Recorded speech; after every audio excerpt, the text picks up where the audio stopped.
Precious Jesus, we thank you, Lord, for the opportunity to gather together in your name. We thank you for the opportunity, Lord, to seek your face and to grow and to worship and to do the things that we do. And we just ask, Lord, that you would continue to work in us every minute of every day until we are what you want us to be. I ask, Lord, that you bless this message, that you would cause it to grow, that you would cause it to fill. I pray, Lord, that you would release my heart from the burdens that are in it, that I might be able to preach, Lord, without hindrance. And I ask, Lord, that you would tell the enemy to shut up. Yeah. And everybody said, enemy, shut up. Enemy, shut up. In Jesus' name. Jesus' name. Amen. Amen. Today I'm going to do something a little bit different. Not totally different, but instead of a Bible, scriptural, quoting reference message, this is a conceptual message intended to just get us to think about something. I'll give you the title and the message in a moment, but first I'm going to read you a parable. So, be attentive to the parable. Once upon a time, there was a man who realized he lacked the answer to one of the most crucial questions he could ask. And so he set off on a journey to find the wisest guru to get his answer. While asking people during his journey if they knew who the greatest guru was, he was given 5 men to go seek, each of whom was sitting atop a different high mountain. After climbing the first mountain, he found a most scholarly-looking guru sitting with his nose in a book. The man said, "Excuse me, sir." The man looks up. "Can you tell me what the meaning of life is?" The guru sits in silence for a minute or two, and he says, "Well, the last time I looked it up in my book, it carried the meaning of to exist, to survive, to endure. It came from a pictorial root word meaning, in essence, to hang. Idiomatically, that would be to hang in there." The man thought to himself and said, "That is all I've been doing all my life, and I can tell that surely is not the answer to my heart's cry. It is dry, dead, and mental, and does not meet my heart's need. It was merely the meaning, but certainly not the meaning." So, nodding kindly, he backed his way down the mountain and headed for the next peak. After many days of travel, he came to the second guru, on a second high peak. He found there a man gazing peacefully off into the distance. He thought to himself, surely a man, a guru so peaceful, must have found what I seek. The man said, "Oh, guru, can you answer my biggest heart's cry? What is the meaning of life?" The guru didn't turn, didn't take his eyes off the horizon point to which they were transfixed, and at first replied so softly the man did not hear the words. The man said, "Sir, can you repeat what you said? I missed this so very important answer." The guru raised his voice just above the original whisper and said, "I came here for the view." The man quizzically replied, "But how does that answer my question about the meaning of life?" The guru replied, "I like being above it all." The man shook his head and turned to leave. He knew he had met this kind of person so many times before. It didn't matter whether they were in the valley or on the highest mount. They were the isolated disinterested. They went through life with no desire to even know the meaning of life, only to be superior to the others in it. His next trip took him many months and across a vast desert. The journey was hard, the way was long. The mountain at the end of the journey was dry and hardest to climb. Nearly out of breath, he arrived at the summit. He threw himself down in front of the guru sitting there and gasped out, "Do you know the meaning of life?" The guru turned his head and replied, "I have watched you coming from afar looking for me. I've seen you struggle and climb. I've admired your courage. You are a strong seeker. You have a deep hunger. If you go back the way you came, you will find the answer you seek." The man stared in disbelief. "But I already came from there. The answer was not there. The guru over there didn't know. Neither did the guru before him. I've traveled all this way through hunger, thirst, scorching heat, hardship, and struggle to you. You're supposed to be the answer. You are the guru." The guru nodded his head up and down with serious contemplation, then shook it left and right with a touch of exasperation and said, "Why do people always come to me asking that question? You had your answer in the desert already. It's about the journey, not the destination. Now go. You obviously need more time in the desert. You need to learn to die so that you may live. It is the way of things in the desert." The man didn't say another word. He didn't leave by the way of the desert either, because he knew that was not life, nor the answer to life. That was hardship and suffering, but not life. A year later, after a time of rest from his journeys, recovering of his wounds, and steeling up his determination to try the fourth guru in spite of his disillusionment over the answers from the first three gurus, he set out again to find the meaning of life. The fourth guru sat high above a vast jungle in a remote mountain which was very hard to find. But the man was resourceful and has found his way to this man. Sitting there at the top in true cross-legged fashion was the guru. Deep in meditation, he did not speak for days. And the man didn't either. It was good to be still and to wait at first. But after a while, he wondered if the man would ever acknowledge him. Then, without provocation, the guru spoke.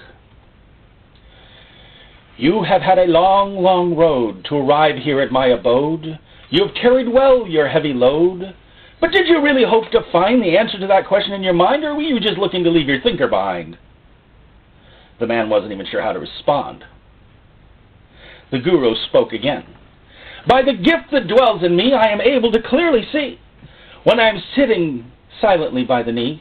But you are bound by what you seek. You think to go a deeper peak, but really you're just another geek looking to gurus on a peak." The man was crushed. Here was a man who knew without being asked and saw without being told. Yet for all of his, quote, insight, had only questions and accusations to be told to the hungry soul. The guru responded as if he'd heard. "The meaning is clear for all who hear, but to find the source you must draw near. Leave behind your judgment and fear, and you will discover what you lost, and why you have had to pay such a terrible cost, to seek after gurus instead of saving the lost." The man turned to go. He wasn't angry. He wasn't hungry. He was numb. He had 4 times tried to find the guru who could answer, but only found the shadow of the answer and not the substance. His last journey was slow, and he took his time getting there. He really didn't expect to find the answer anymore. It just didn't matter anymore, really. But he decided to follow through with his last interview anyway. This time, he went by ship, then by carriage, then by caravan, then by mountain horse. No longer walking, he realized that the journey was a lot nicer when he didn't have to travel so hard. In time, he arrived at the last mountain peak and stood before the last guru. And he was shocked. This man was not studying, staring, glaring, or meditating. Neither did he really look like a guru. The guru turned and smiled and said, "Ah, there you are!" and ran up to give the traveler a big hug. The man jumped a bit, but accepted the hug willingly. After a moment of love exchange, they stepped apart. The man looked into the guru's eyes. The guru spoke again. "I have waited here for so long. I was told several years ago that there were 5 gurus in the world that I could seek about the meaning of life. I tried 4, and they had some informative things to say, but I didn't find my answers. Then I came to this fifth mountain, but when I arrived here, there was no one here. So I waited patiently. The traveler looked at the guru, and the guru looked at the traveler. Silence ensued for the next few moments. Then the guru spoke. So, Guru, what is the meaning of life? The man replied, I came to ask you that question. You're on the fifth mountain, so I assumed you were the fifth guru. The guru replied, quote, Guru, me? Mercy, no! I figured you were the fifth guru and that you merely gone off to do an errand or something, and would return to give me the answer to my life's question. The man had no reply. Then they both laughed and started to walk away together. The man finally spoke and said, I sure hope the next two fellers get here a lot quicker than we did. That day they learned that the true meaning of life, which is to live it and share it with other seekers of the truth. There is much to study. There is much to view. There is suffering and there is pursuit. There is gifted insight and there are opinions abounding. Oh, and there are many gurus in the world. But the God who guides the souls in search of the truth will surely give the true gurus all the answers they could possibly need as they live life.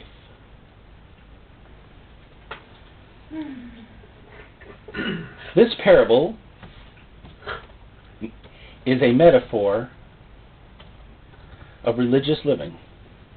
This parable is how we so often seek and seek and seek, only to discover that God gives the answers to us individually and then brings us together to share those answers.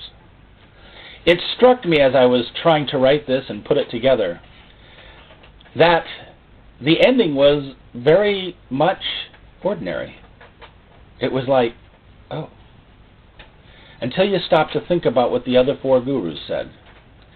And you realize all that other stuff is not spirituality. Gurus are supposed to be the source of spirituality. And the meaning of life question is supposed to be a seeking after the true spirit. But when all you get back is the natural man, you still have to go on with living. And God teaches in the living. The man learned in his journeys, the man grew in his journeys, and the man understood that gurus are just people who stop somewhere along the way. I got to thinking about this message. That's why I said this message is a little different. The title of this message is The Meaning of Life. And I'm going to seek to share with you, fellow travelers, the meaning of life, according to this guru. I will speak words of wisdom in simple, tight phrases, like a guru should. I will try not to intone it with a holy tone. But I would like you to just consider the simplicity of these sentences, these sets. And I will add to them, but consider the simplicity of it. Sometimes we're trying too hard to find the complex answer. And staring right in front of us, in front of the face of another traveler who's looking for the same answers, we discover we have a lot more answers than we realize. We are and have become gurus in the sense of the word. We don't have to be up on a mountain. We just have to take with us what we learn. Hope you enjoyed the parable. Life. What is life? What is the meaning of life? What is life? Life is, ready for something profound? Yes. Up and down. True guru answer. Life is about up and down. There's an up and there's a down. Go read your scriptures. Lots of up verses, lots of down verses. Look at your emotions. There's lots of up emotions, lots of down emotions. Look at the direction of your travel. You're either going up or you're going down. There's no plateau in this life. There's no stand at the train station and let it all go by and stare out at a view over the mountain and just enjoy being above it all. You are choosing every single day. You are living every single day in an up or down mind. The point of this message is to get you to think about, feel a little bit, and decide to choose your direction, which way to point yourself. The scriptures speak about how to think, how to act, how to do, how to be. These are just short, summary, guru-like thoughts. When you stop to consider that constantly God says, up. Look up, come up, into the window in heaven, John, go up. Put your affections on things up. You get to realize that living down here isn't really the issue anymore. And of course, all the warnings about don't go down, don't head down, look out for down, down's where bad things are, you begin to realize I'm not going down those stairs. In life, as we travel around looking for meaning, all the while we're following direction. And really what we should be looking at is the direction. We're trying to problem solve everything. We're trying to be true scientists raised in a scientific world to solve our problem. When actually we should be saying, how can I get up higher, higher, higher? A guru does have advantage in perspective. A wise man does have advantage in perspective. A spiritual man does have advantage in perspective. But it's a climb. It's not an easy jump. And it's not based on age. It's not based on longevity. It's not based on spirituality. It's based on effort. It's based on you choosing to desire that which God offers you that's up. Come up, my beloved. Rise up, dead person. Walk in newness of life up out of the water. If you choose, you can either be dead or alive. Do you want to be seated in heavenly places or not? Do you want to operate from heavenly places or not? Up or down? The devil and his followers chose to go down. They left heaven, came down, attacked God's creation. Wrong choice. Bad career move. They shouldn't have hit that elevator button. It went a lot lower than they expected it to. Just consider, every time you think of what you're doing, are you moving up or down? If God makes you an offer and you decline, which way are you going? If God makes you an offer and you accept, which way are you going? Life is about forward and backward. Herein is wisdom. Forward or backward. You are either progressing or you are regressing. You can look around you and you can see enough people, I'm sure, in your own experience to say this one was going forward and then somehow stopped and regressed, went backward in their life, or stood still and became stagnant. They didn't keep going forward. They chose a place to stop. Denominations chose a place to stop. Revivals that produced people who were excited at some juncture stopped and did not go forward any further from that mark on. So we should always be looking for those who are going forward, not those who are looking backward, because we know what happens if you put your hand to the plow and look backward. We know what happens if you turn around and go backward into perdition. We know that backward is usually where Satan's been chasing you from. Because at some point you said, "Get thee behind me, Satan," and you took off. Well, what happens if you then all of a sudden decide to stop and turn around and go back the other way? The thing that you sent behind you is right there, chasing you. Yep, you went right into his arms. Teeth, maybe. If you realize that life is about direction, And scriptures are nothing more than the markers on your map, the dial on your compass, the measuring tool on your thermometer. Then you will have made it through life in one piece safely and gotten to eternity changed. Because your choices, your inner choices, will always be in the right direction.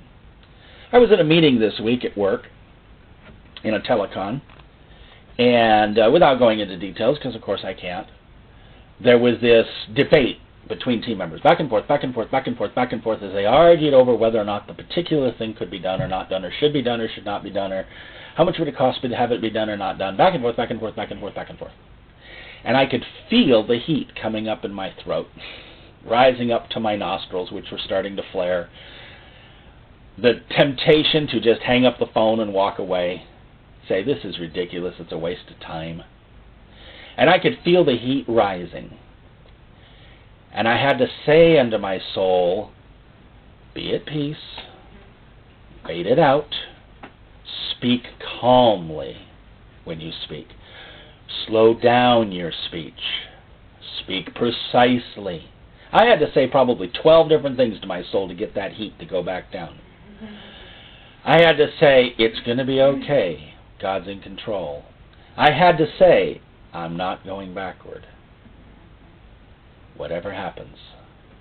And I watched as a soft answer turned away wrath. I watched as wisdom prevailed over confusion. I watched as unity was developed over carefulness. It was a good lesson on such a minor point. I went forward in my growth. I did not go backward. I pray to God I do that next time. And next time. And next time. God is always offering us the next step, and we only get a certain amount of time to hurry up and catch up. I will never forget the vision I had when I was younger, early Christian. And I'm a little kid on a beach side, and Jesus walking on the beach, and I've told this before, but I'll summarize one line of it. And I see him walking, and I've got short little feet, and he's got adult feet. And every step he takes, I got to take 4 to catch up. Because, of course, he's an adult, but I'm still a child. But he didn't stop. He wouldn't wait for me. He wouldn't even come back to get me. It wasn't fair, don't you know? And I threw myself in the sand and had me a regular tantrum in that vision. And all I heard him say was, come on. Come on. Our cat is not unlike that sometimes. Go home. Well, yes, we have a cat that goes on command, for those of you who don't think they can be given training. But he puts up his resistance, doesn't he? Aww. Don't we? Aww. Come on. Forward, not backward. Aww. I like it here. It's cozy here. It's comfortable here. I want to build booths here. I want to stay right here. Glory Cloud was nice here. I like Glory Cloud here. Glory Cloud here was great. I don't want to move forward. But you see, if I can borrow a phrase from a book, the Langoliers are chasing you. Time is consuming everything behind you. Yesterday I went to a place that for 20 years was a haven of peace to me, a little cafe with glass windows and place of peace. Now it's a coffee shop. So much for the place of peace. Time chews up the past. You can't go back. It won't allow you to go back. God won't allow you to go back. So you have to choose forward. You can sit for the rest of your life and wish for what was. Well, if you're going to wish anyway, why don't you wish upon a star, as they say? What I mean by that is the star, not a star. Why don't you wish for the future instead of the past? Why don't you pray fervently for that which is forward instead of that which is backward? You cannot drag the past into the present. You cannot bring it into the future. You've changed. It's changed. This is the meaning of life. You keep going forward. This week, somebody I knew became deceased. Last week, actually. And it's always odd to me when I hear about somebody being deceased. A co-worker at work that I talked to on the dock, 1 week later, was no more. I just talked to the guy, and he was no more. And neither is your history. Your history's no more. You are not what you were in high school. You are not what you were a year ago. And God willing and hanging out with the right people, you won't be the same a year from now. We'll see to that. And you'll see to it for me. And we will go forward into the future.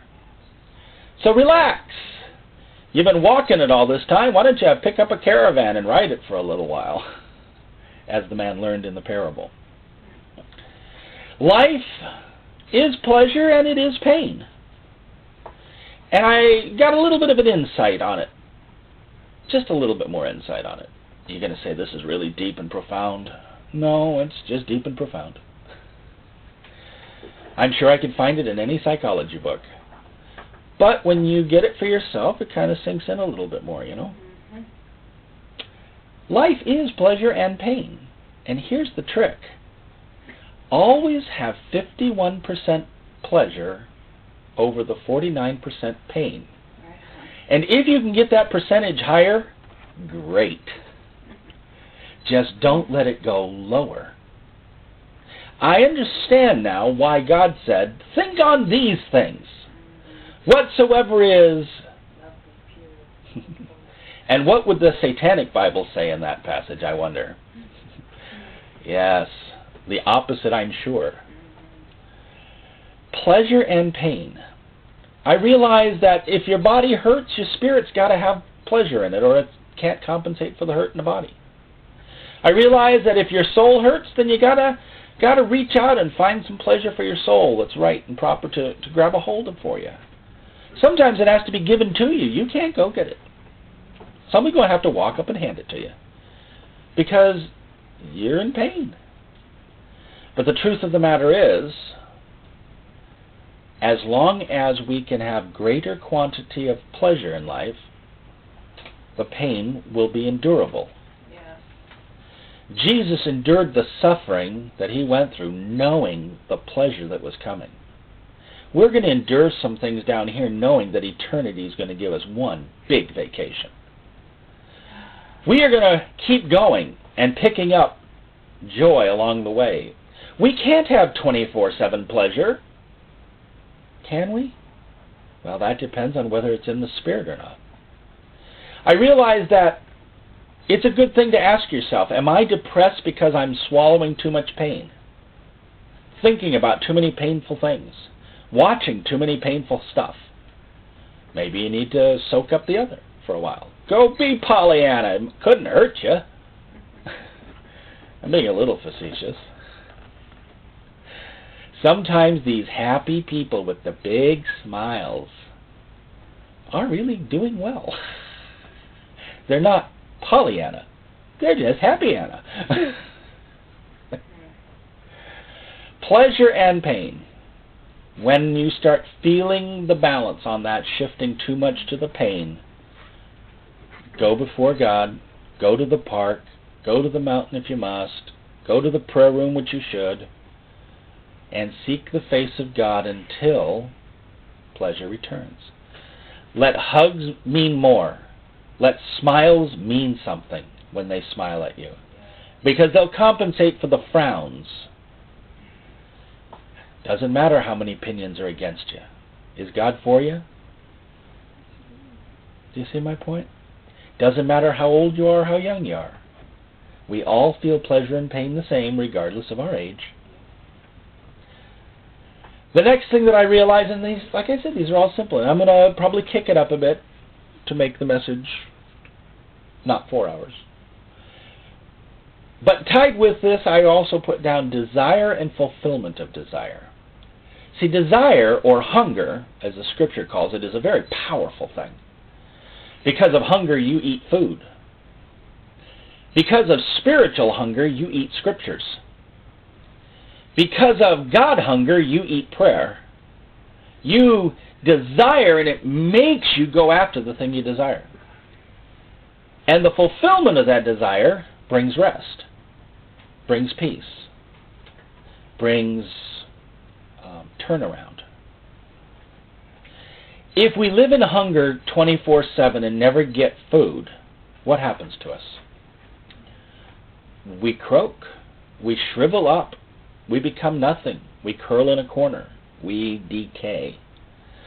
On the other hand, if we gorge ourselves on food 24/7 in order to make sure we're never hungry, what happens? Well, we die. We croak. We can't handle it. There's a fine balance between hunger and satisfaction. And again, I say, it's okay. A lot of people believe that fulfillment of desire is bad, because that's a natural man, that's bad. And then the other people believe, nah, let's go play. Let's go play. I'm going to go first to my boat, and then I'm going to go to my mountain home, and then I'm going to get my RV, and then I'm going to go play, and then I'm going to go play, and then I'm going to go play, because I play. Other people work really hard and then go play. There's desire and fulfillment of desire. And we're all in a place where we're helping each other in that area. We just don't realize it. Do you know that you might be the only Christian that gives a true spiritual smile to that soul in the next 24 hours? They will pass by 10 Pharisees, 3 Sadducees, and a few scribes. And you, O good Samaritan, with light inside you, are going to be the desire fulfiller. You will bring them rest. You will bring them hope. You will bring them peace. Their desire for that will be fulfilled by you opening up your cupboard. And likewise, in return, you know not who will be supplying yours. Don't try to just look for fulfillment of desire from one place, when God has created an entire human race.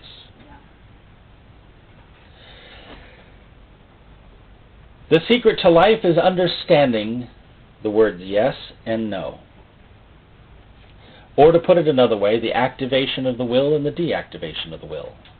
There's a time to resist, there's a time to lay down and surrender. There's a time to rise up, and there's a time to sit still. There's a time to open a door, and there's a time to close a door. There's a time and another time.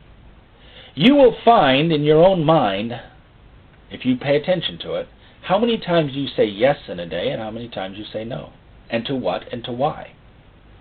And you will learn whether or not you should adjust those dials over time.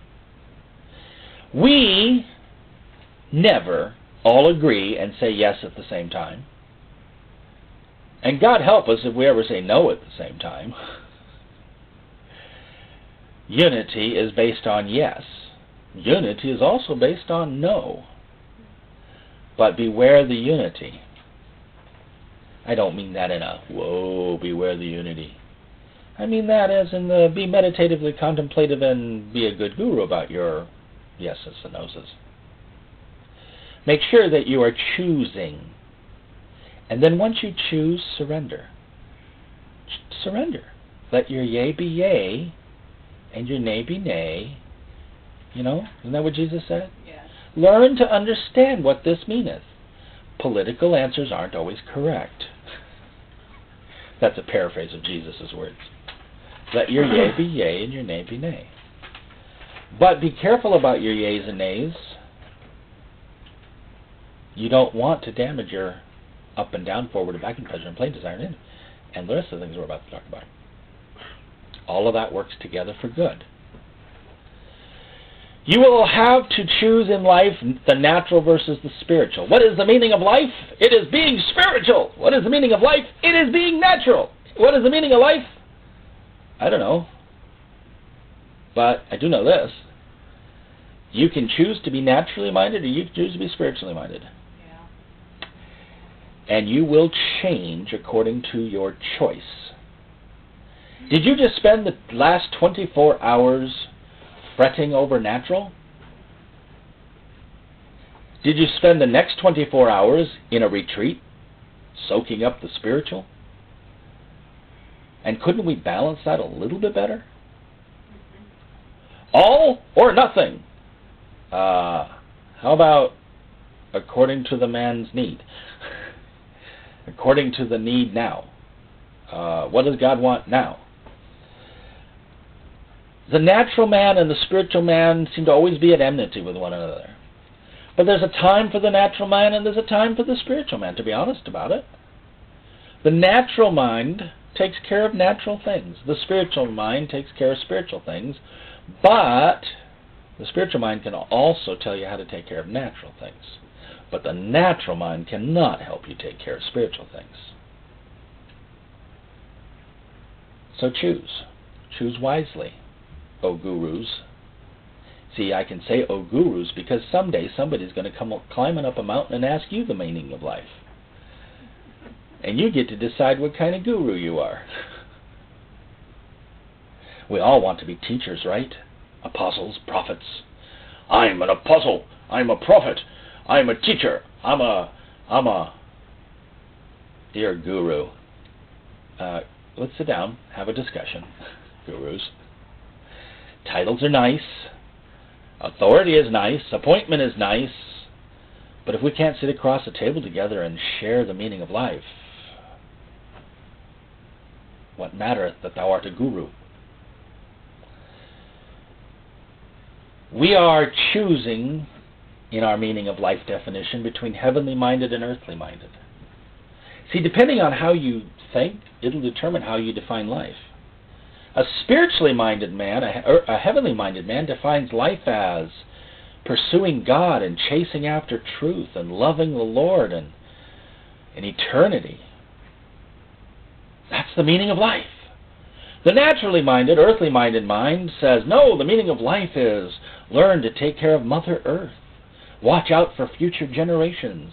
Make sure that everything's perfect for our great-great-great-great-great-grandchildren. I don't have time for God. Which choice does the meter go to? What happens when the parking meter goes expired? Have you been heavenly minded? I oftentimes wonder, and I don't know if you do, but I sometimes do, as I'm driving down the road, if I were to die this very second, what am I thinking about when I die? What's my last thought? Is my last thought, that stupid, no good... Oh, hi, Lord. I was having a conversation with myself. Yeah, I know. You know what I mean? Can you imagine what it must be like for souls, and I mean this in the nicest way, not in the mean way, but sad way, for souls who are driving down the freeway swearing every third word because they're furious, and then they plow into a tree and die and meet the Maker just as the last FU comes out, or FU, or DU, or whatever you. Do you know what I'm saying? It's like, where am I? I would like my last thought on the way out the door to be, I love you, Lord, I'm coming home. Amen. That's what Paul did. He was heavenly minded right to the very last minute. He goes, yep, did okay, not too bad, made some mistakes, worst of the apostles probably, but I'm coming home, Lord, it's finished. It is my hope that when it is our time to go, whether by catastrophe or by quietly going to sleep at the breakfast table because it's your time, that your mind would be heavenly minded.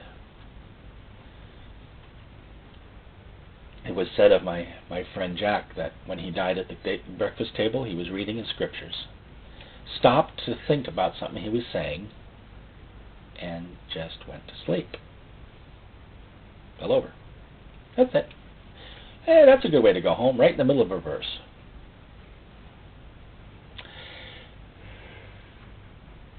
Life is about freedom and bondage. Freedom and bondage.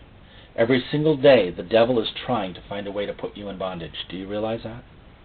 Every single day, he's trying to find a way to cause your soul to be less loving, less receptive, less open, less yielded to the Spirit. He is trying to wrap up your hands, your feet, and gag your mouth, close your eyes, plug your ears, and if at all possible, rip out your heart. He's a really nice guy. Not. Freedom is also being offered 24/7. The Lord is constantly giving you opportunity to get free. A thought comes into your mind, and it says, pray, worship. Maybe it says, don't think that. freedom and liberty being offered. As you're going about life, looking at life, and you look down and you say, hey, that's a rope on my foot. Go find yourself somebody who can set you free. Quit trying to struggle with it so hard. God has placed inside the body of Christ people who are doctors and nurses and surgeons. And I'm not talking about of the natural kind. I'm talking about of the spiritual kind, who can set you free. And you do not know the method of freedom and how it's going to come. It might come by rebuke. It might come by love. It might come by correction and course correction. It might come by getting you to ask the right question of the guru that's sitting in front of you. Questions are important for gurus as they are for guru seekers, you know. That was a joke. Freedom and bondage. Do you realize you should be checking to see if you're in freedom or bondage? Do you know what happens to prisoners who have been starved and locked in a little cell and POWs for months? In order to survive, they have to get rid of the idea of freedom. Be careful lest you think that you're free, but really in that area you're bound. Ask God to give you perspective on freedom and bondage. Moving on. I'm sorry to say this will be an hour-and-a-half message. Seeking and hiding. Do you know we do it all the time? We seek and then we hide. We choose to seek and then we choose to hide. It's a good thing God likes the game. I say He likes it because He obviously plays it with us a lot. I see you! About that time you're going, uh-oh, I thought I hid in a good place. I hate to tell you this, but in this hide-and-seek game, the devil's looking for you too. Better make sure you hide real good from him. You know what I mean? Seeking and hiding is actually a very good thing to be aware of. It's part of life. When was the last time you sought something? And how often have you been hiding from things? I find in myself the desire to hide. And then I hide. And then I hear the voice of the Lord. Adam, where art thou? Adam, where art thou? And I am reminded that I'm the descendant of Adam, and I have to come out from behind my bush and seek the face of God, regardless of what His response is going to be. Life is about loving and being loved. That seems so simple, and yet it's so hard. The love of the many is going to wax cold, and it is already growing cold. That means there are people who don't even know how to receive love anymore. There have been people who have been raised from the time they were children with no love in their household. And how will you reach them? What will it take to break through that thick hide? I looked at a guy yesterday who said hello to me, and I said hello back as I was standing in a store. And I looked at the guy, and I looked at his attire and his multitudinous of earrings and extra special combination of tattooings, and he was being very friendly. And I thought, man, the choices you've made. And then, just as quickly as that judgment came popping out, and how do you reach such a one? I have no clue, God. How do I reach such a one? I need to learn how to reach such a one. Because he's hiding. Because he's covered himself. He needs love. He chose death. He likes death. Death means something to him. But he needs love. Why do we choose death so much?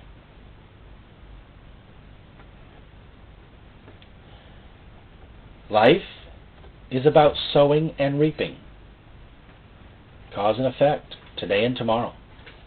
Yesterday to today. Yesterday to tomorrow. Tomorrow to tomorrow.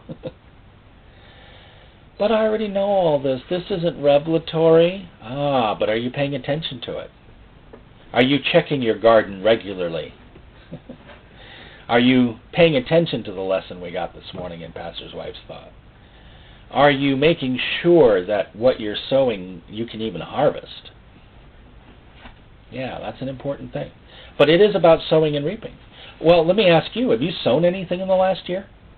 Tell me what you've sown. Go take a check mark list of yourself. What have you sown?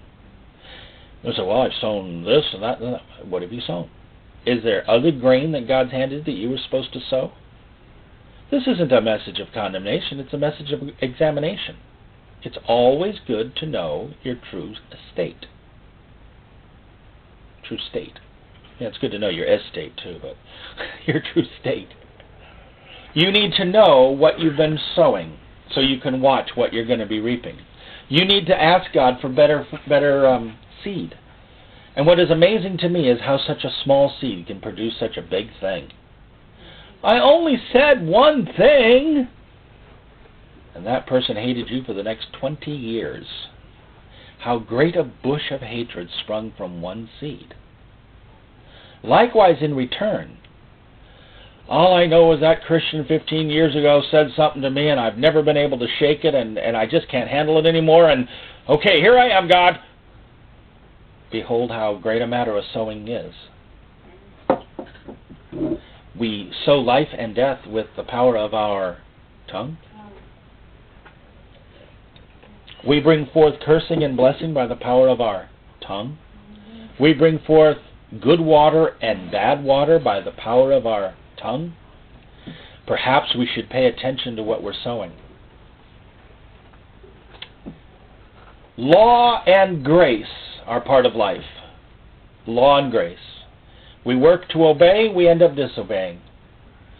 We work to work it out ourselves, and we discover grace is what we need. The longer you live in life, I guarantee you, the more you're going to learn about grace. Because the shorter the law seems to be for you. The law is always going to condemn you. It is always going to point out your flaws. It's always going to point out your weaknesses. And you will work and work and work and work and work to be 100% obedient. And the devil will be right there saying, yeah, but you didn't do this one. And he loves using verses like, if you break one part of the law, you've offended the whole law. He loves that verse. I guess God's not going to talk to you anymore because you slipped today. Guess it's going to be a week before you can get the anointing. It's going to at least be a month before you have another spiritual experience. I wouldn't be surprised if God just stops talking to you altogether because you got 10 in a row now. Yeah. Law and grace. Judgment and mercy. You look around at life. Do you see judgment? Oh, it's just coincidence. Lots of coincidences. Do you see mercy? Why does that person have it better than that person? Look at the mercy meter. Perhaps there's compensation in life. You say, well, why did they get it and I didn't? Well, what did you get that they didn't? We're always weighing and measuring ourselves. Always. And the truth of the matter is, we're not very good judges. And we really do need to learn more mercy. Amen. We are stuck in this life in 2 books. Ecclesiastes and Psalms. 1 minute singing, next minute looking at madness and folly. 1 minute assessing our trials and tribulations and writing a song halfway, and then finishing the song with worship and praise as God delivers us the other way. We live in the natural life, that's your book of Ecclesiastes, and we learn to become the spiritual life. That's the book of Psalms. That's the heartbeat of a spiritual man. He lifts himself up before the Lord and then lets the Lord lift him up the rest of the way. It is part of living life. If you feel like you're walking around in the book of Ecclesiastes a lot, just get to the end of the book and make the conclusion. Yeah. Fast. Yeah. Right on. If you find yourself stuck in a cave and Saul's chasing you, sing some song of a previous victory. God rejoices at hearing songs of previous victories to bring us to our next victory. And if perchance you encounter a Saul who's got a demon in him, there's 2 ways to cast out a demon. Did you know that? Actually, there's more than 2, but there's 2 ways for sure. I know of 3 really good ways. Number 1, point your finger right in front of Saul's face and go, I rebuke you, demon! And hope to God Saul lets him go. Because you might end up with a javelin coming at you. Or, you could go with a lyre, and that's a L-Y-R-E, and play a song, and sing a song. And the spirit in the Saul will just go, this is ridiculous, I hate this music, I'm going away for a while.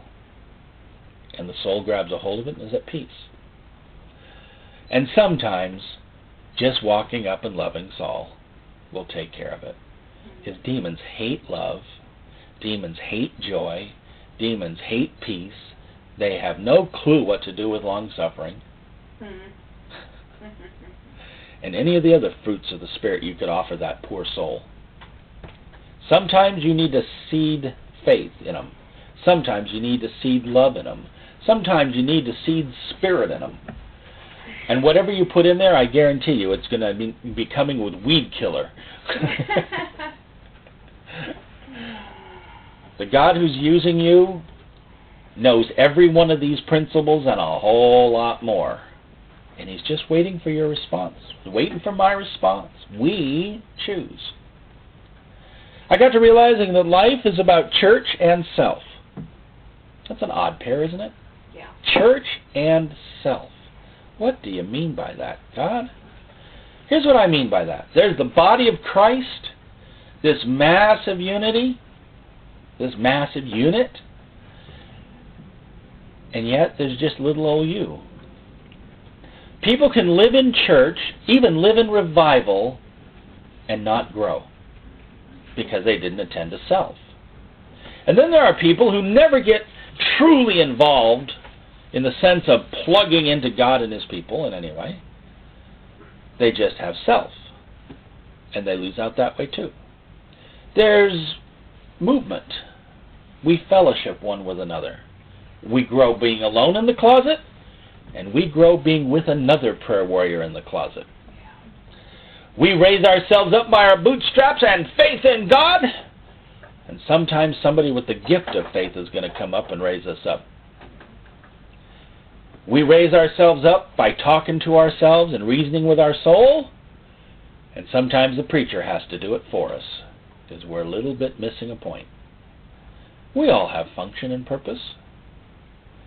The church feeds you, and you feed the church. And the two are stuck together in a symbiotic relationship. I said it a long time ago, I'll say it again. A church can only go as fast as its members. And a pastor can only go as fast as his members. But the church also can only go as fast as its leadership. We are in a symbiotic relationship of choice.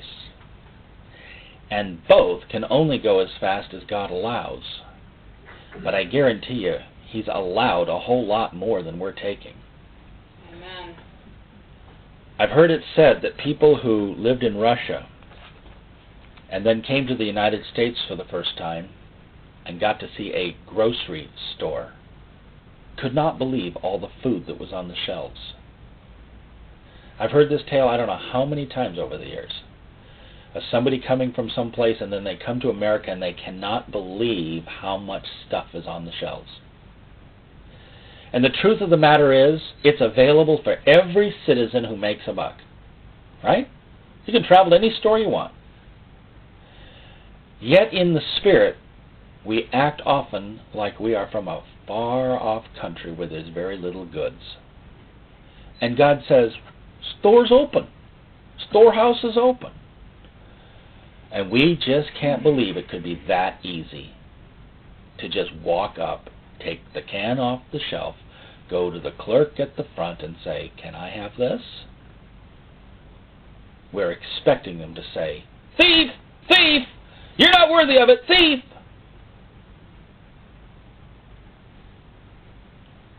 We have a right to be here.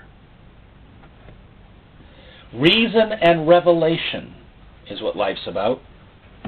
Life is about reason. What I mean by that is we do a lot of it. We think, we calculate, we do math, we do physics, we do logic, we do education, we do all these things, and we reason, we do psychology and we reason. And we're constantly being bombarded with explanatory reasons. The more TV you watch, the more reasons you get. They'll give you reasons to get married. They'll give you reasons to get unmarried. They'll give you reasons to walk with God. They'll give you reasons not to walk with God. They'll give you reasons why there is a God, and they'll give you reasons why there ain't a God. And that's just the beginning of things. There's revelation.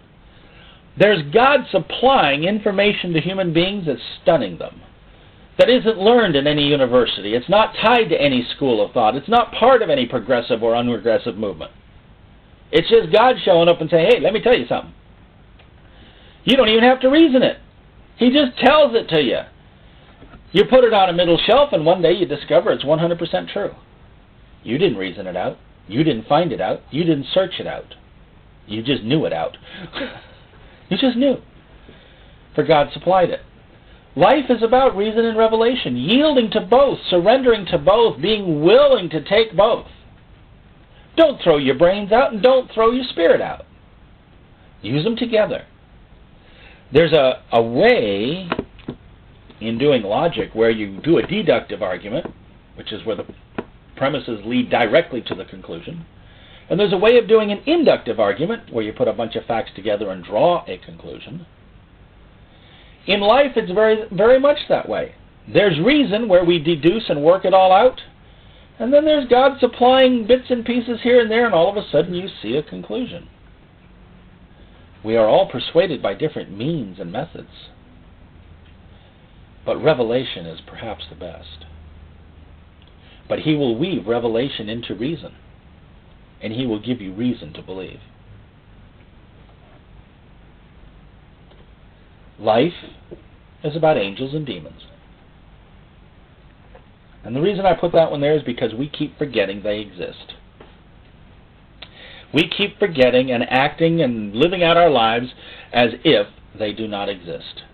We do not have an innumerable company of help, and we do not have an innumerable company of hindrance. We just have little old us, stupid old us, and it ain't so. Life is about the invisible God, the invisible enemy.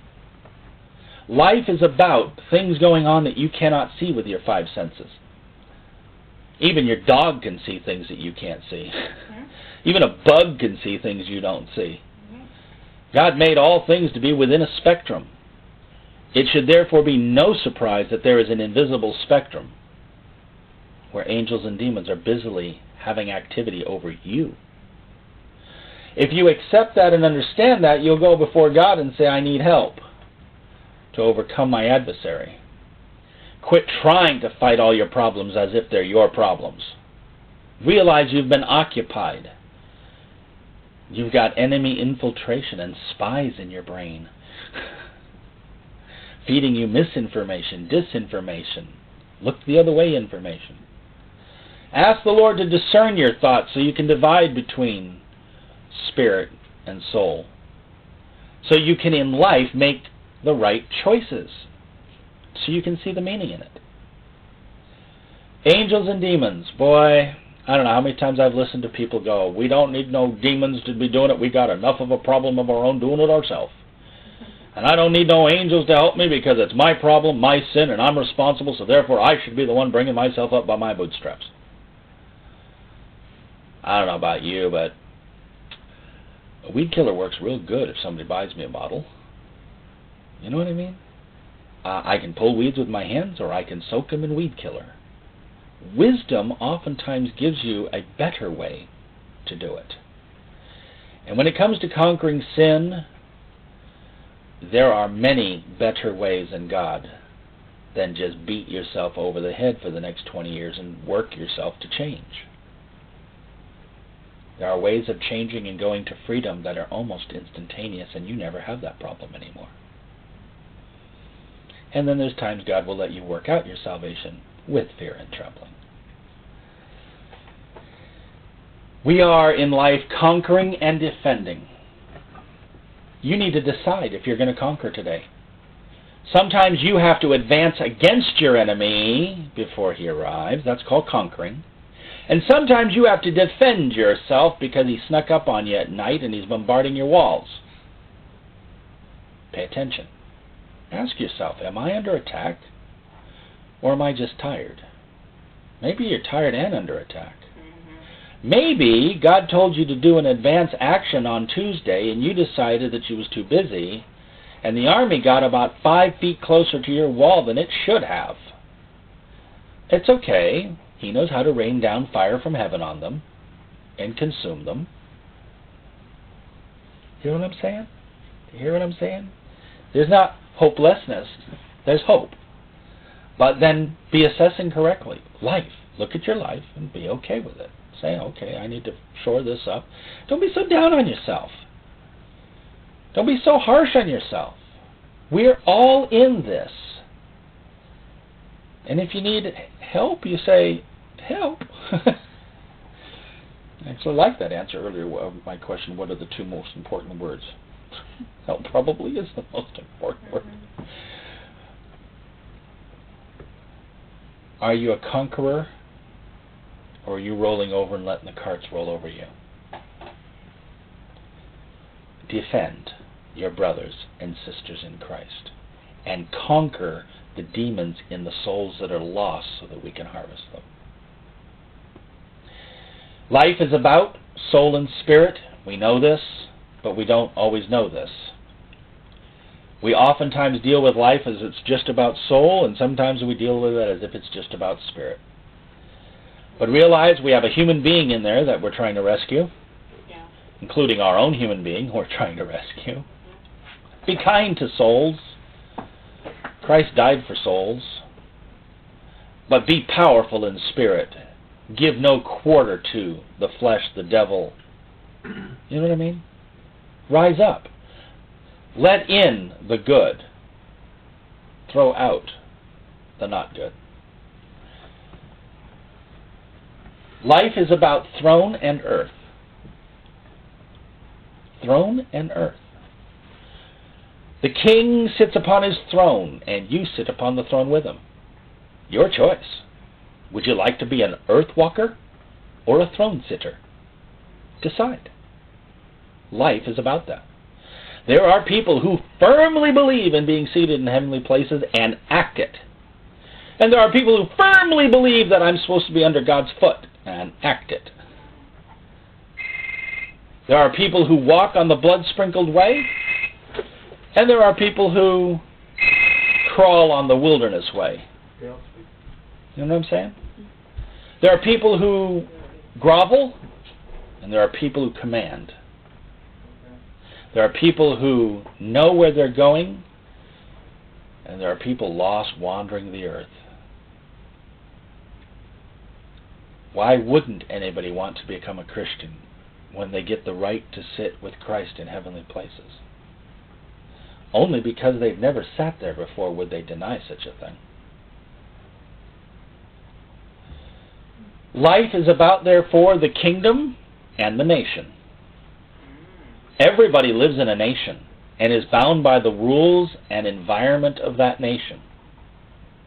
But then there's a kingdom. And those who live in the kingdom of darkness live one way, and those who live in the kingdom of his dear Son live another way. And I say the word live because I mean not just exist, abide, or hang out. I mean live.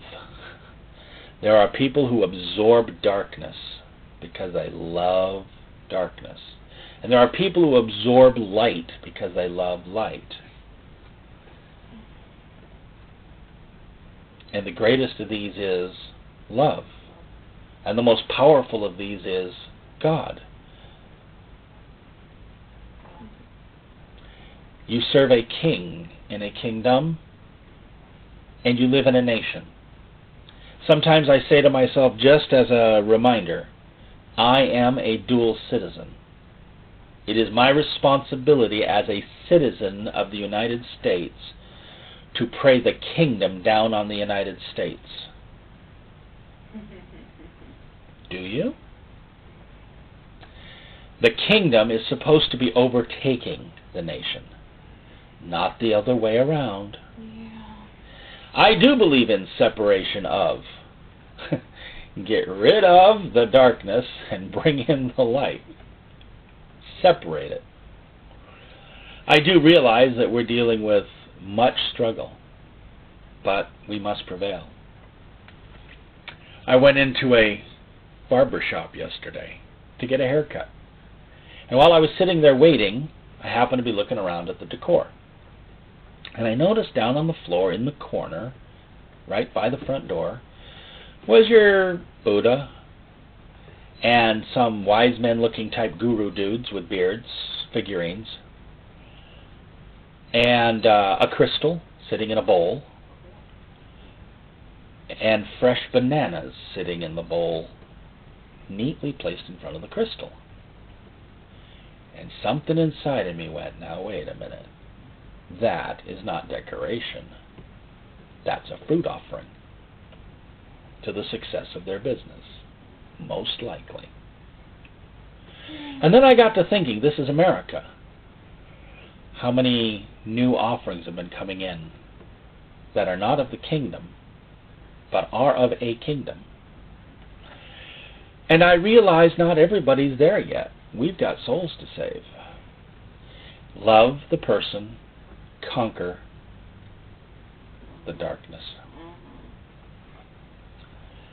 Life is about prayer, the times when you have to seek and push and call out to God, and it's about meditation, the times that you have to spend in the Word and just think it through a little bit.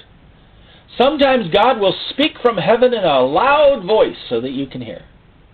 Other times He's going to say, to the book with you. And you go, but I need this answer now, I don't got time to read. And He's going to go, to the book with you. And sometimes you're going to say, yeah, but I just need to get to the answer real quick. Can I go to the back of the book where the answer is? And He's going to go, work the equation. And you go, I don't want to work the equation. He's going to go, work the equation. No, yes, no, yes, no. Sometimes we have to meditate, meditate, meditate. And I don't mean go off into and space my brains out. We need to meditate, digest, ruminate, meditate. And sometimes we have to set aside our brain and not do all that and punch really hard to get into the presence of God and stand there and listen and don't meditate and don't reason and don't argue and let Him upend your theology a little bit if necessary.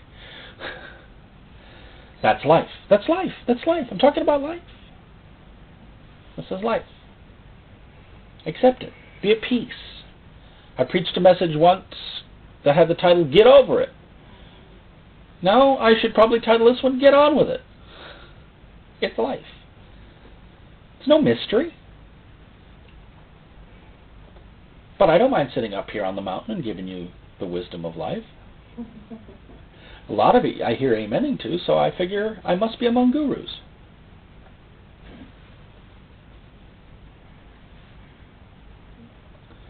Life is about dwelling on good and even dwelling on bad. But ultimately, dwelling on good. Life is about lifting up God in adoration and praise and worship and gratitude. And sometimes it's about lifting up man. Come on, buddy, you can handle it. Come on, we can do this. Come on. I have no hope anymore. It's okay. It's okay. Two of us can do this. Well, I don't even know how to experience that. I'm plugged up. That's fine. I'll try to help you with it. I'll go with you in it. Sometimes we think we know the answer. I can get up on my own. Thank you very much. Don't need your help. Collapse. I can do it. Collapse. You know, it's interesting to me that the TV, a lot of times when they show hospitals, they show somebody in the hospital bed with IVs in them, and the person wants to get out of bed. You know, I'm going home now. And they rip out the IVs and they start to take a step and clump to the ground. A lot of us think we're in a lot better shape than we are. And God says, sit still, shut up, listen. And we're like, yeah, but I got things to do, places to go, people to do. No, you don't got nothing right now. If you're not careful, I'll make sure it's all erased so that you're sitting here quietly. He can do that, you know. God, lifted up, brings us higher. Man, lifted up, brings us all higher. Life is about being one who lifts. If you have to be lifted, it's okay. Just remember, pass it on. Move it forward. Isn't that the phrase? Pass it on. Pay it forward. That's what I'm looking for. Pay it forward. Well, what can I do for you? Nothing. Just take care of the next person. This time, nothing. Life is about receiving life and giving life. People who want everybody to always give life to them suck everybody around them dry, and then can't figure out why nobody wants to be around them. People who give life oftentimes have too many people around them and feel sucked dry. You know what I mean? There's a careful balance in it. But the truth of the matter is we're all giving life and taking life from one another whenever we get together. Whatever we do. The natural man talks about natural things, but as soon as the spiritual man starts talking, life is exchanged. Think back on the conversations that you remember the most. Are they the ones that you enjoyed, or the ones where you cringed the whole time while listening? Life is about life, giving it. It's important to give it. Do you have in your reserve some life to offer to somebody who needs life? If not, go to the source. I am life. The way, the truth, and the what? Life. Eternal life. That's life that flows forever. Runs forever. Never stops life. Give life. Surrender to life. This is goodness, that we give life. Life is about sacrifice and returning payment. Sometimes people will pay you for your efforts. That is to say, they will reward you. Other times, you're just going to sacrifice it. It's you doing it, and nobody gives back. Because God's the one keeping the record. In some cases, He will pass the blessing back down to you in this life, and in some cases, He will pass the blessing back to you in the next life. Sacrifice is sacrifice. You gave it up. But that doesn't mean God forgot it. Realize that you can't weigh and measure how much of your life is sacrifice versus payment or reward. In life, well, in life as in the next life, the payment back is probably not going to come in the kind you're expecting. I know people who believe that if you put in $1 in the offering plate, you should get $10 back. I believe if you put $1 in the offering plate, you might get 10 friends back. You don't know what God's going to send you to prosper you. Maybe He's going to send you 10 advisors. The time you spend praying over a soul that seems to be wasted time where you could have been making money, you might find out that God gives it back another way, in wisdom or some other sort of thing. Life is about holding hands and waving goodbye.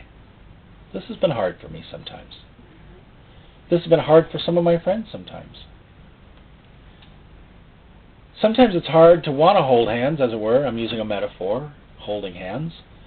Because, kids hold hands, bouncing through the fields. La, la, la, that's happy time. And you don't ever want happy time to end. And sometimes they move away. Sometimes God's military gets an order, and the next thing you know, they're now in another place. And they stopped being Baptist, and they started being Pentecostal, and you lost them. Sometimes they became Pentecostal, and then they went to becoming Baptist, and you lost them. Sometimes they just went on. Sometimes you just went on. The truth of the matter is, as we go through this Pilgrim's Progress journey, we meet many travelers, and in the end, we say goodbye many times. But if your friends, and if the ones you care about are in the Lord, you will see them again one day. So hold hands with as many as you can. and wave goodbye and bless Godspeed those who must. But realize that's just part of life. That's a hard part of life, but it's part of life. Life includes building up and tearing down. There's a time to build something, and there's a time to let it go. There's a time for starting a job, and there's a time for ending a job. Not always an easy thing for us to figure out when to do what in life, the building up and the tearing down. But God will give us wisdom, and He will let us know. Life is about war and peace, and it's about that thick. It's about rest and struggle. But in the end, we will not have war anymore. We will only have peace. And that in itself will help us through the war. If the soldiers didn't believe that World War II was the war to end all wars, they might not have fought as hard. If they'd been told, yeah, there's going to be 3 more world wars, and World War I, you're right, one that said that. If they honestly knew in advance and somebody said to them, yeah, you're going to come through with this war and turn right around in about X number of years and go right into another one, and another one, and another one. Now, we're not all world wars, but man, look at all of what's going on. That's why people are tired, is because they don't see an end in sight. They clamor for an end of war. But until the King of Kings returns, there's no end of war. Because as long as evil rules, and good people resist evil, and the devil exists, and the angels are fighting, and there's war in heaven and on earth, until all that stops, we're at war. But we can live in peace inside. To the best of our ability, we can climb for peace. Life is about faith to the future and wisdom of the past. The reason I know that is I can go to any bookstore and find both. There are those who will tell us how to invest in the future, live for the future, walk for the future, tell us prophetically what's coming, tell us, And then there's a whole pile of books on the other side of the equation. Yeah. Here's how we learned what we learned, where we learned it from, and from whom we learned it from. It's about faith to the future and wisdom of the past. We grow between both, because that's today. I don't see too many books out there that say, here's what today is. Well, except maybe the weather report. No, even that's about tomorrow. Well, maybe the news. No, that's about yesterday. Today just vanishes on us. It's gone. Breathe. That one's gone. Breathe. That one's gone. Can't go get it again. Can't do it twice. So put your eyes to the faith to the future and take with you the wisdom from the past. That's part of life. That's what life brings you. The sooner you learn, the wiser you look. And the more you believe, the wiser you look. And in the end, God takes you to that place where you are 100% improved. Life is about growing in God and resting in God. There are people out there who are very much workaholics, even in the gospel, 24/7. There are people out there who are restful in the gospel. I'm being polite. The truth of the matter is both are significant. Both are life, necessary. Bring our change about. Life is about sitting still, and life is about going forth. Yeah, we just can't do both all the time. So we trade between them. There's a time to eat. There's a time to sleep. There's a time to shower. You know what I mean? There's a time to go to work. There's a time to come home and veg. There's a time for building up of pretties, and there's a time for taking down of pretties. There's a time for holidays, and there's a time for ordinary days. There is a time and a season for all things. Everything. Anything done under the sun. And all of it is part of life. But rather than take that in an apathetic sense, where we just sit back and go, yeah, that's life, take it in a motivational sense. How am I doing? Let's see, I need to go forward on this, I need to go up on this, I need to go fight this battle now before I have to deal with it more later. I'm going to rest right now in God. And see, the trouble is the devil is always going to be around the corner. When you're resting, he's going to tell you should be working. When you're working, he's going to tell you it's too much. When you're seeking God, he's going to say, what about all this other stuff that has to be done? And rattle off your grocery list, your car repair, your whatever. And when you're doing your car repair and whatever, he's going to come along and go, when was the last time you prayed? You don't ever pray. Learn to let all of it be at once. Somehow, in God, rest. And move between the points that you need to move between without guilt, without pain. And if you assess that you're, as it were, fuel low on hope, like I described a few whiles ago, go get a quart. And if you discover that your lamp has no oil in it, or you're low on oil, but your wick is nice and trimmed and you're ready to go and your clothing is white and you're okay, better check and make sure you can get to the marketplace and back before the procession arrives. But go fill, go acquire. If you feel short on anything, especially the glory of God, pursue it in a veritable chase. Seek the gifts. There's a time and a place for the gifts. And there's a time and a place not to be the source of the gifts. Let somebody else do it. Learn the balance of that. Perhaps life is nothing more than that. Balance. And learning it. Perhaps. Life is both the journey and the destination. Somewhat contrary to my parable, perhaps, but it's both. Because the journey teaches you things and the destination teaches you things. And until we get to that final destination, everything else is just a pit stop. Everything else is just another train station. But stay there as long as you can. Enjoy it as long as you can. Because when the wheel turns, it tends to turn very quickly. Life brings change. Change is the true lesson of life. Change, change, change. But not just change for the sake of change. Change into perfection. The world teaches change for the sake of change. But God teaches change to the perfecting of the soul, to the perfecting of the church, to the perfecting of the plan, to the completion of what He started. All change, therefore, is extremely important to God. He eagerly awaits to help anybody in their choices and in their search for the meaning of life.